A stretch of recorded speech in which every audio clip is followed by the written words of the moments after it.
Hello, Hello. Ashley.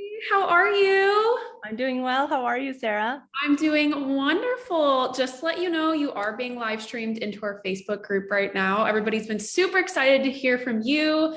I'm equally as stoked. I have researched a lot about you before this, and obviously I've heard about you and all the amazing work you do. So it truly is an honor to have you here, and we're so pumped to just welcome you to She's in Business. Thank you for the opportunity. I'm really excited to talk with you today. Oh, well, awesome. Well, just to give context for the people who maybe haven't heard about you, this is Ashley. She is the founder of Appleseed Communications. She's an award-winning visibility strategist, and her PR firm helps rising female entrepreneurs get the media attention they deserve. She has worked with some pretty impressive clients, and her own writing has appeared in Forbes, the New York Times, Fast Company, Time, Business Insider, and so many more. So super pumped to have you here. And how is your day going? How are you? It's going well. I feel like, I've been, so it's going really well and working on some really exciting projects. So I'm excited to dive into the conversation and hear what you've got for me today. Well, exciting. So tell us just a little bit about you, your backstory, so people kind of have the context about how you got to where you are today. Yeah, sure. So for people that don't know my story, I actually grew up the most unlikely candidate to do any of this. I was raised in my teen years on a farm in Arkansas and took care of 100 chickens 2 times a day. So I couldn't even see my neighbors. We were at the end of a dirt road and I didn't know what PR even was. So some of you might be listening to this and have no idea what I even do. Neither did I. But after graduating from college with a liberal arts degree, I started to dream about what could be an opportunity, what could be something that I want to do for a career. And I was very interested in fashion. And so I actually got invited to be on the founding team of a fashion magazine, a new startup in New York City. So kind of with no backup plan that much, I moved to New York City and was on the founding team of this fashion magazine. We were 5 women. We were working around the clock. We were roommates and coworkers. So it could have been the making of a sitcom, honestly. But after 3 years, after about 2 years, we weren't really getting that much traction. There was a lot of skepticism. People were like, oh, that's cute. So cool. But why are you starting another fashion magazine right now? That doesn't make any sense. So I told the team that we need to brand it to give language to what we're doing that's different and to create a space for ourselves in an industry where there was no space. So a lot of startups face this issue. Is they're starting something and it either sounds like a crazy idea or it sounds like one of a million others that are exactly the same. And my aha moment was that the power of language can inspire the imagination about why you are different and why you need to exist in the world and create a movement behind you so that your audience and community propels you forward. So I told the team that, and I branded the magazine as the first no Photoshop fashion magazine to exist. And we felt really passionate about celebrating women. And that was the key that really took off the PR campaign. We got 180 media features in 8 months, and we went viral to 7 countries. The Today Show was contacting us. I was sitting down in glamorous dressing rooms with TV producers, and I got to fly to Australia to do some speaking events, and it was all so fun and so exhilarating. And after 3 years there, I wanted to help more people, and people were starting to contact me to ask, how did you do this? What did you do? Right. And so I thought, well, maybe when I'm 45, I'll launch my own company someday. And I don't know why 45 was the number, but it was like very far the distance. And a mentor of mine said, you have people asking you for help with what you already know how to do. Why don't you start your company now? So after 3 years at the magazine, I left the magazine, started my company right away. And that was over 8 years ago. Wow. I absolutely love your story. It's funny. At the university I went to, I just graduated last May, so I'm a fresh graduate. I was in the entrepreneurship program, and we have a lot of projects where you have to create reports and you create your whole business idea. And I want to start a business in the skincare industry. And I ran across your research and kind of your production on the No Photoshop campaign. And that inspired our whole project to incorporate that. So it just was really fun when I had this opportunity, and Kate, the CEO here, said, you can interview her. I was like, oh my gosh, this is so full circle. So it really made my heart so happy to just have this opportunity to sit down and speak with you. And I love your story too, because I think a lot of times women feel like, well, I didn't have this, incredible background, or I didn't go to business school. And it's this, well, how am I qualified? What is so special about me that I can go out and just start this business? And I love that you kind of found this on your own. You created this brand for yourself, which I just think applause to you, because that is not always the easiest thing to do, but you did it. Oh, wow. That's really awesome to hear, Sarah. Thank you for that feedback.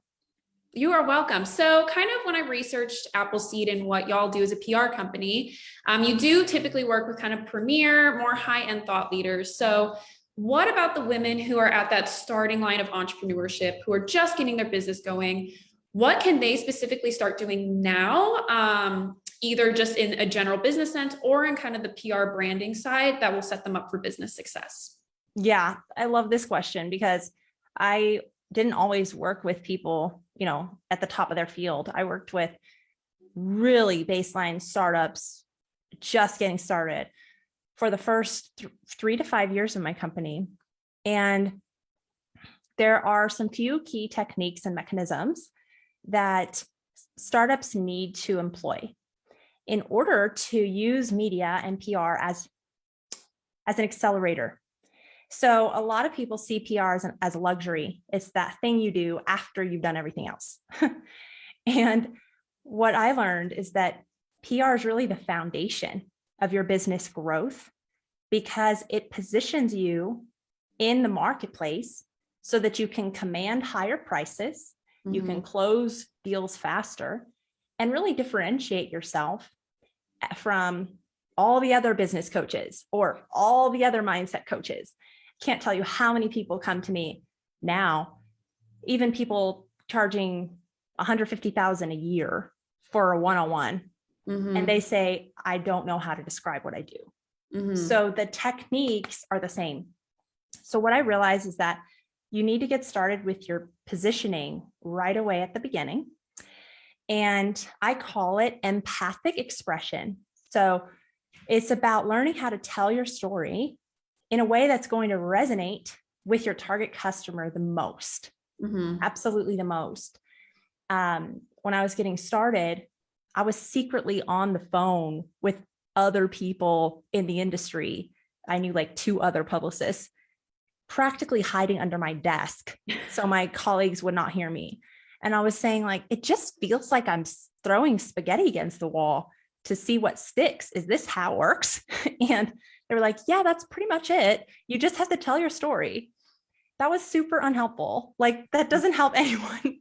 So if you're just getting started and people are telling you, get your story out there, tell your story, you need to know what story to tell that is going to have the biggest impact and move the needle the most. And then leverage another platform to propel your own. So that's why I love media so much, is automatic credibility. So many people have told you, tell your story, but you don't know what to say. You don't know how to get started. I developed a formula that helps you to go through your whole life and figure out what is going to be the most powerful. The first thing you need to do is think about who you are. So take an inventory of all the ways you grew up, what your childhood was like. What was the aha moment that maybe happened when you were 8 years old or 15 years old? You said, I'm never going to live like this, or this just isn't working for me. Or when you're 25 and struggling with money and now you're a money coach. Whatever that aha moment was, Write all those things down, and then look at everything and put that on one side. Then think of your target customer. This is where we get into empathy. Put yourself in their shoes. Say, what are they struggling with that might be similar to you?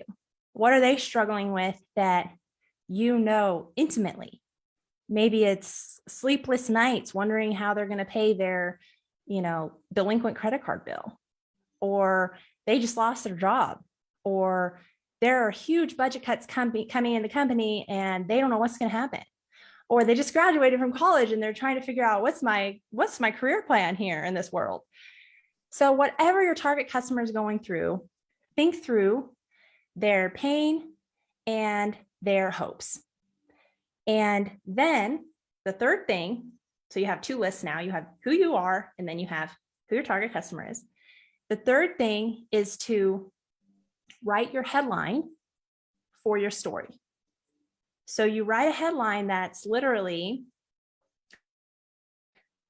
the solution problem that your target customer has, how you would teach it. So if you're somebody who, for the longest time, you always slept in, you couldn't bring yourself to get up in the morning, all these people say, get up at 5 a.m., you're in the 5 a.m. club, that's just not you, then maybe you're right. Me neither. I'm working on it. But really think through, okay, if I'm a sleep coach, if I'm a money coach, then write the headline about how to create your bulletproof budgeting plan, even if you are notoriously bad with money. So it's the solution to the problem in what service you provide. So that's going to be the first thing to actually get those anchors in what story you need to tell about you and the value you're going to offer in the media. And then you decide next where to put that. So you leverage another platform. Interesting. To propel your own platform. So that's like my 3-step process. Gosh, I love that. And it's so interesting because I feel like personally, like when you're looking at, okay, I do this, you have everything going in your head. You know what you do so intimately. I know exactly what product I have. I know exactly the solution, but then you try to explain it to someone and it falls a little short, or, well, actually, wait, that's not what we do, or we do it actually this way. So I love just that, taking that time to really write it out, almost graph out that sentence. You kind of just put it on a piece of paper. And I feel like, do you see that with clients you help, it almost, you get that headline almost immediately from what you wrote down? Yeah, that's our special formula that we use. And normally we do a day session where, people can fly out to the Caribbean, or we can do it on Zoom. And yeah, it's like really juicy. So we do these sessions for clients, but you can do it on your own, with the help of a course or even just this training that can walk you through how to take these pieces, these nuggets of who you are, because we're all so complex. There's so much to us, and there's so many things going on in the world. So that's a reference point of how to take this one thing. And then from there, okay, I call it exponential storytelling. So you know what your story is, and you're able to tell it in a way that's exponential for your brand, so that you're able to use that as a tool, really a tool to grow. Interesting. Well, I mean, who wouldn't love being in the Caribbean with a maybe nice mimosa in one hand, riding? Exactly. I could get a lot done in that environment. Exactly. So you do talk about this storytelling piece so much. What, in your experience, have you found? Why is this kind of the key? What about storytelling and crafting your message as a story is so much better than maybe paid ads or just organic ad? Like, what is the value of this? Yeah. Oh my gosh.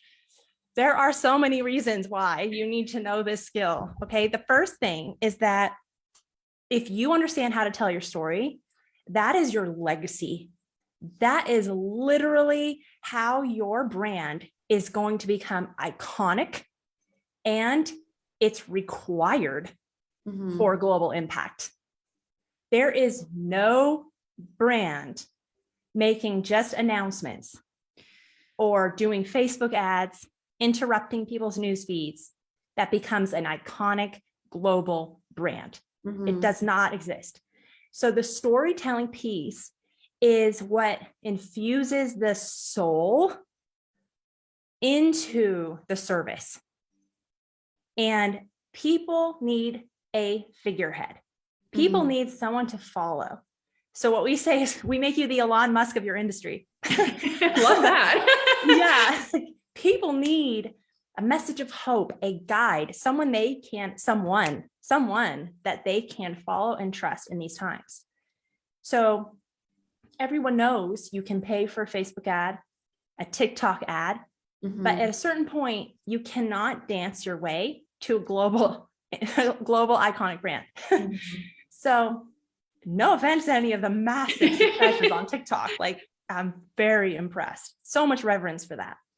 But if you're going to elevate the brand to have global impact and be iconic and actually last, because there can be so many people who have millions of followers on TikTok today. But if they're not weaving a narrative and a story of who they are and what they're today, if TikTok goes away tomorrow, then they will cease to exist in people's minds. The story and the myth is what keeps us engaged. It's what keeps us going back. You need to be that hero icon of wherever you came from. It was a volatile upbringing. You had an aha moment. You triumphed in some way, and you realized there was a solution, and now you're here to teach it. This is the path that you want to take people on, so that even if it's not about you, which I hear a lot, it's like so much bigger than me, you still have to be an anchor point for people. I love that advice. And, for people watching and maybe this is the first time they've heard that, not that you need any credibility boosting at all, but when I was in university and we have to pitch our companies all the time, we got feedback from people who are entrepreneurs, CEOs in their field, and they're like, your story, that thing that makes you different, unique, special, your kind of piece that weaves in that empathy, they're like, that will sell your business. Your idea can be great, but if you have that charisma, if you have that story, like you are going to be the one that's selling your business. Investors are going to invest in you. And I'm so happy that you stress that so much, because I personally have seen that to be the most impactful piece of any of the work I've done on my own personal business. And yeah, I just loved hearing that from you. So it's huge. It's huge, Sarah. I agree 100%. Yeah. So you also talked about the media as well. So me hearing that, I'm like, that sounds really intimidating. And it's like, where do I start? So how can women start networking? Even if that might be a little bit intimidating for them, maybe they're not done that much. How can they kind of get their foot in the door with some of these maybe bigger media outlets, journals, etc.? Yeah. Okay. Perfect. So just so you know, wherever you're at in this journey, and even if you feel afraid, that doesn't mean that it's not your time. So what I want to tell people is that if you feel jealous of other people, that's your compass. That means it's for you. That means you have the capacity to achieve and be and do these exact same things.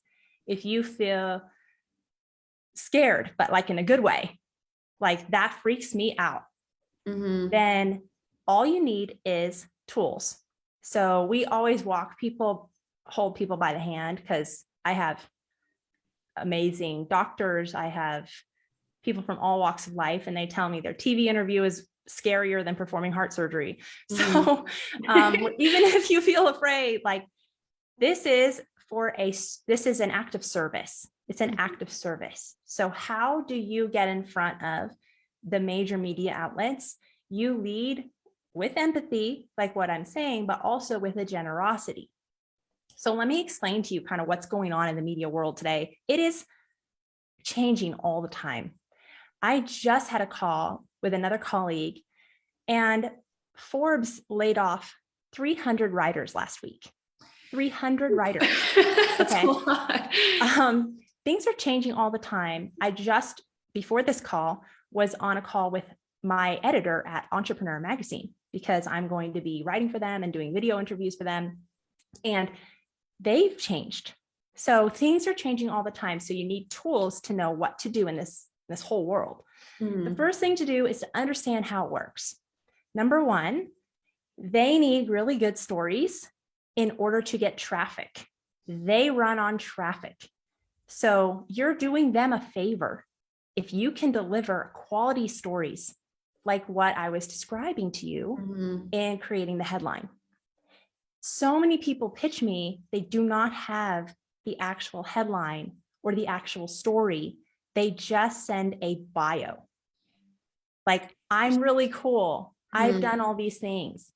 So as a writer or a TV producer, that means I now have more work to do to try to figure out where to fit you in. Right. Right. So if you can serve everything on a silver platter, like a story, what we talked about, then you are making their life easier to say yes very quickly. So that's the first thing, is just this alone is going to exponentially increase your chances of getting a yes. Number two, think through how you would build a friendship with anybody. You would do a few different things. You would say, hey, I'm in town for a series of meetings for 3 days only. I would love to stop by your office. I can bring you your favorite coffee. What will you have? And I can't tell you how many times I ran across New York City in an Uber car and brought maybe like a soy latte to somebody just to get 2 minutes of FaceTime, because that's going to cut through the noise of so many pitches. Number three, if you send an email and nobody replies to you because maybe you're not in town or you don't know how to get in touch with these people, you send an email and you don't hear any reply. So many people say they must not have been interested. But in teaching you about media, I can tell you they get about 3,000 pitches a week. So at that point, it's a bulk delete process. And your job is to lead with empathy and to follow up 3 times. You only follow up 3 times for that specific story. So it's you put the headline in the email and then you follow up 3 times. And a lot of people, I'm just realizing a lot of people are probably like, yeah, but what email do I send? That would be my brain. Like, okay, but tell me how, like, right. what do I say? So I created some pitch emails, which I'm just now thinking of because I wasn't planning to offer this, but it would help your listeners. Like if you guys are listening to this, I do have pitch emails and pitch swipes that you can use, which is what we've been using for 8 years. Even if you don't know anybody. So if you want that, I'm happy to share the link and you can grab them. Oh my gosh, that would be amazing. Yeah. I was just going to ask, because I was hearing that and I was thinking the same thing. I'm like, what can I put in the email? That's great. But I love the headline piece too, though. Cause like you were saying, you doing that little back end work about creating your story and creating this headline. And like you said, that was a day with your clients. Yeah. 1 day gives you the headline. You just get to copy and paste that into your email. And it's so true. I mean, you do think you're a little special and that your story is particularly unique, but when you do put in the context of they have so many emails that they receive, if you can just get that, make it easy for them. Oh my gosh. I never really thought through that and that on their side. That is just such great advice. And yes, too, if you could share those email swipes, that would be incredible.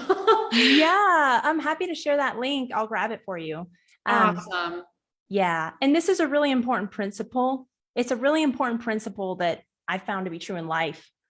You want to be kind of like water, because water flows where there's least resistance. And money is like that too. So money flows where there's least resistance. It's to make it super easy for people to buy, for people to sign on, for whatever it is. Media is the same. So wherever it's the easiest, the simplest, the quickest yes, that's going to be you. So these techniques help you help them. And that's in your best interest in the end. Gosh, I love that. And I love that you mentioned like being in town and getting the coffee. Do you feel like you kind of going that extra mile, making that extra little bit of effort to really get to know someone or to make them feel special or just to let them know that they're seen. Have you felt like that really does lead to success in your own business or in your own life? Yeah, I have seen that a lot. And you would be surprised, even like if, like, for example, a lot of people, maybe they're living in the Midwest. I got started in New York City, so I had that advantage. But if you're living in the Midwest, the local outlets, the local places you can speak. I had one lady, she self-published her book on trauma healing. And her name's Elizabeth. She had never been featured anywhere before. And she did these techniques, what I'm teaching you. And within only 24 hours, she got a yes from the local newspaper to be featured.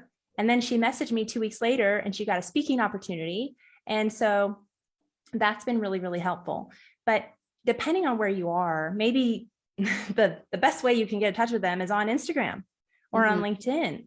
So that works too. And I found that direct messaging somebody or even tweeting, the media tends to use Twitter more than the rest of the world. So for some reason, they're tweeting out their articles, and that's kind of where they hang out. So if you have somebody you've been trying to get in touch with, but they didn't reply to an email, I've literally gone and tweeted them, hey, follow me up an email, and then retweet one of the articles that they published. So give them value, show that you're following their work.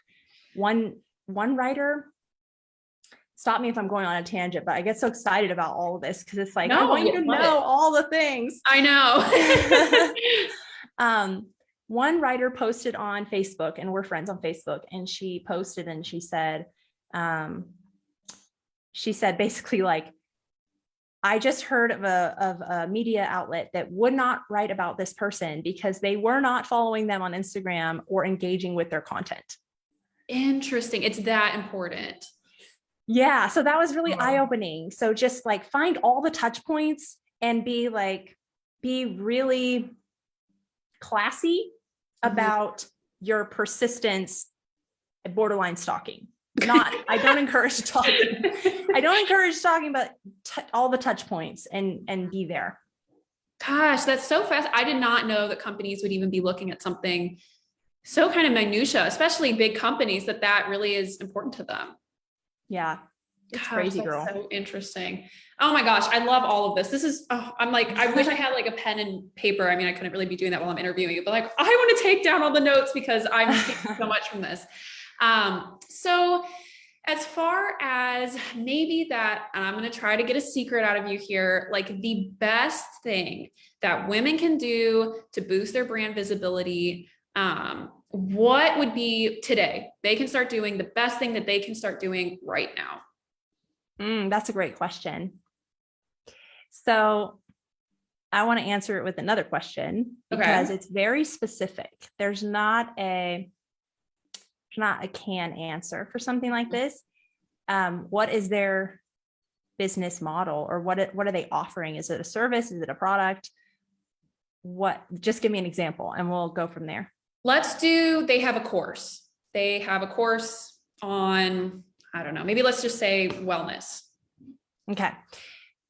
They have a course on wellness. So they need to prioritize a couple of different things. One, the person who has a course on wellness, actually one of my clients has a course on wellness right now. So they need to start with elevating themselves as a thought leader. So they need to increase their perceived credibility. Otherwise, they're like every other course creator with no credentials. So they need to elevate their credibility. And the way they can do that is by, one, you need to do a diagnostic to think through, where'd you go to school? How many countries have you already helped? Like if you have students in your course, like how many and how many countries? If you can say, I have students in 10 countries, your credibility goes up. Interesting. Okay. There's certain levers. So the first thing is elevation of your own credibility. And you do that by sculpting the bio and sculpting the story. Then the second thing is strategic placement. So there's a sequence. I call them pillars and a sequence. So the first pillar is the bio. Then the second pillar is story, the actual story of that bio. And then the third thing is where it's going to be placed. So for a course creator, someone needs to have like one high-end placement. It can be one. It could be a TV placement on a lifestyle show in St. Louis. Like we've placed on lifestyle shows in St. Louis, one TV interview on ABC, you know, that's a huge, because it's a video asset you can use on your sales page. Yes. So even just one, but one, at least one high end, and then about 5 mid-tier podcasts. Okay. And then the support and the foundation would be on your social platforms and the story that's happening on the social platforms. So do you feel like it's easier to target those kind of larger publications first, so that makes the rest of the trickle down easier for someone doing this? Yeah, that's really good. I don't know if you did your research, but that's my signature method. Okay, well, hey. Is that you want to target the highest possible outlet that you can first, because it triggers the domino effect and all the other outlets will get in line to feature you more easily. Gosh, well, I did do my research, so that may have been a leading question there, but it's so brilliant because, you know, I know you said in one interview that if you can just go after those people, it's the same amount of work. Why not shoot for the big people, the ones who have the most following or so and so credibility? And you've just done the rest of the work for yourself, just getting that one large publication. So I just thought that was brilliant when you said that. Yeah, it really works. All right. And then from your perspective in PR, so you being on the side helping clients and obviously entrepreneurs as well, what is like a continuing theme you see in entrepreneurs that leads to their success? Right now, there are 2 primary game changers that I have seen during these times. So I'm going to call it pre-COVID and then pandemic time. Okay. Like post-COVID. Right. So prior to COVID, we had enjoyed a period of prosperity and you know, economic growth and stock market growth and all these things for a while in America. And after COVID, people got a big wake-up call on, oh my gosh, my retirement, if I had any, is suddenly cut in half. So people became a lot more intentional with their buying decisions because the budgets were constricted. And now there's a lot more liquidity in some cases because of stimulus checks and because of things like that. So some people do have liquidity. What I have found is the 2 things that have helped people in these times is they already had a brand. They already had a personal brand that they were the go-to. So if you're just getting started and you don't have a brand, this would be number 1. You're already, okay, let me give you a backstory. I just watched this training with Warren Buffett, and he was saying the biggest security against inflation is a really solid business, because that's going to continue bringing in clients and business all the time, and you're the best. So if you're the best, you can command higher prices. And I never heard a better explanation for why people need to do PR, because you have to elevate yourself in this time to be the best, the perceived, most credible, different, and performing the highest service. So the first thing is people had an awesome brand. They continued to attract business even when things were tight. And then the second thing is they were resilient. By that, I mean, things had to change. Business models had to change. Launch funnels that used to work didn't work anymore. Things that were, well, now we're seeing the numbers on Facebook are plummeting a lot more, and Instagram engagement is at an all-time low, and TikTok is the new. So you have to be super, I call it scrappy, but the person who just goes where the flow is. So money doesn't disappear, it moves. So wherever it's moving, have your eye out. How can I provide value in that space? How can I be the best in that space? How can I draw some of that to my business and my ecosystem? So that's what I've learned, honestly, in the past 2 years. Gosh, well, tying it what you said earlier, this is gonna be a new motto: be like the water. Be like water and just go with the flow, which is something I'm not necessarily the best at, so I'll work on it. But I mean, it ties into everything you've said, just being adaptable, being flexible. And I know people talk about that, of course, those are always like the top traits and candidates for jobs, but I think you've just honed in on why it is so crucial now to be successful. Yeah, it's critical that if you are just getting started, these are deposits you're making and investments you're making in your brand, in who you are as a credible thought leader, and to elevate yourself using PR. And that's what I'm going to tell all my clients, because you're making the right decision by focusing and by being on this training today. And if you need any backup, Warren Buffett just said, and I think he's pretty credible. So, right. Yeah. Gosh. So I know some women hearing, kind of going back to what you just said, that they kind of need to be the best, and they're thinking, I just started a business, and I have to be the best.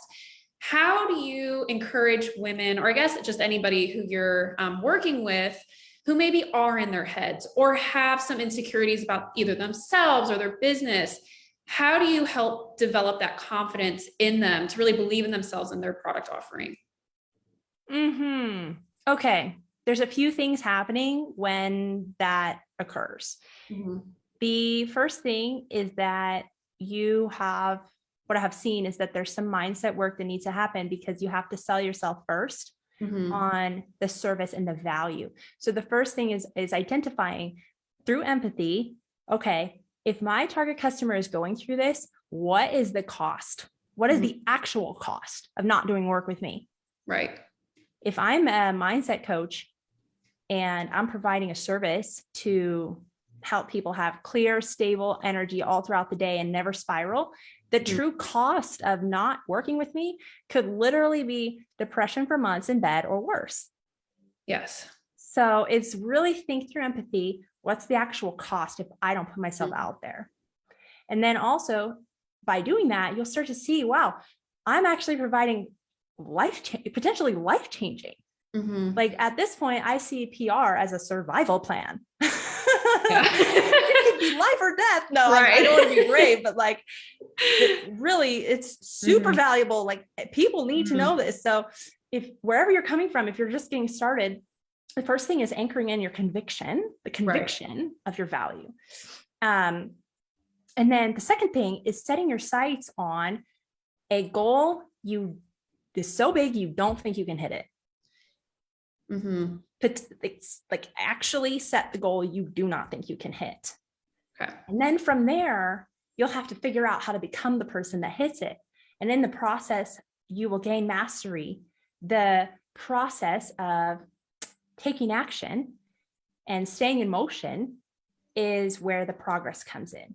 So I always say practice makes progress, and progress is the point. So in my business, I've always so the first 2 years in business, I set goals I thought I probably could hit. I was like, let's just see if I can do it. And then at a certain point, I set goals I had no idea how to hit, and only a fraction of a percentage of people even hit it. And that was like a very long 3-5 years. Yeah. However, now hitting it, it's like, wow, this is actually possible.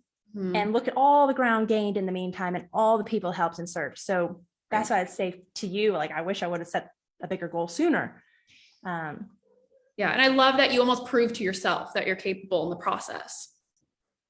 Yeah. It's time the world needs what we have. So if you start a business, you start a business for a reason. So now's the time to really aim to contribute in the biggest way that you possibly can stomach. Oh, I love it. This is all so good. I'm going to look and see if we have any questions. I know we're kind of wrapping up the last 10 minutes here. I just want to see if anybody's commented anything. I got to go to the group here. These are really good questions. Well, I'm happy to hear that. I always try to make sure I get in some questions that have not been hopefully asked on other interviews. Let me turn my volume down here. People said, yes, please share the email pitch. Hello from California. Hello. Lots of love. No questions right now. Okay. That up. Hi, everybody. If you want, is there anything else that you wish I had asked in this interview or anything I might have missed? The biggest thing that I would say is that it's go time. Wherever you're at, you're in the right place. You're in the right place, wherever you're at. Mm-hmm. So let's get moving, because this year could be the biggest and best year really of your life. And we've been given an opportunity. We've been given a window of time where we've seen in the past 2 years and in the past 2 weeks that we can't predict what the future is going to hold. Right. But what we can take control over is our response and the actions and the decisions and the conviction that we have to keep moving forward. So that's my soapbox life mantra. I hope it serves you, is just get it, girl. Oh, well, thank you. I will. And I'm trying to incorporate this question in all of the end of our interviews. For you, we are She's in Business. Personally, what does She's in Business mean to you? She's in Business means legacy. It means making a difference. It means the freedom to pursue, the freedom to serve at a high level, and the freedom to really rewire.